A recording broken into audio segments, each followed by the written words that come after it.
So if you are transporting or shipping any types of hazmat or dangerous goods, the US DOT is going to require some level of training.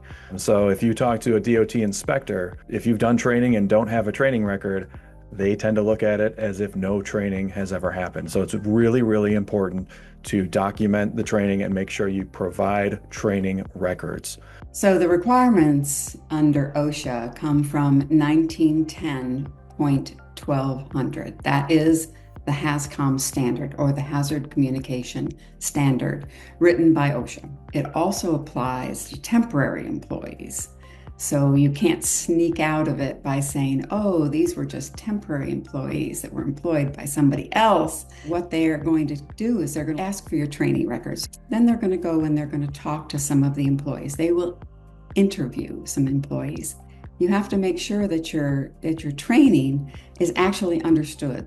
They have to understand the message that you've given them and be able to communicate back to an inspector what the hazards are, how to protect themselves, what the risks are. So from the DOT regulations, they're going to tell you that initial training is going to be required within 90 days of, starting up a new job or a new function. And then at least every 3 years, you need to go through and complete a recurrent training course in order to remain certified as a hazmat shipper, if you want to use that terminology.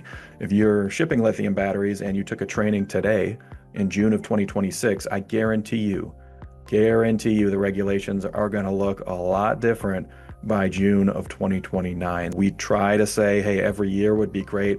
Minimum, I would do it every other year at least, because the rate of change with these battery regulations, it's really feels like, yearly you get some pretty significant regulatory changes in ways that you don't for other types of products. It's not only that you want to refresh the training for your employees, but the requirements have changed, so you need to update your training. And if you're not paying attention to that training, you have no leg to stand on. I've definitely seen that. Somebody says, yeah, we have training. We've done our lithium battery training. Here's the course. It's from 2020, 2021. And they say, we just use this every year to retrain our employees. But the regulatory changes in the last 5 years have been significant. If you want to make that same shipment today, that's going to get caught. It's one thing to have a training, but you really, really need to have it updated so it reflects current standards.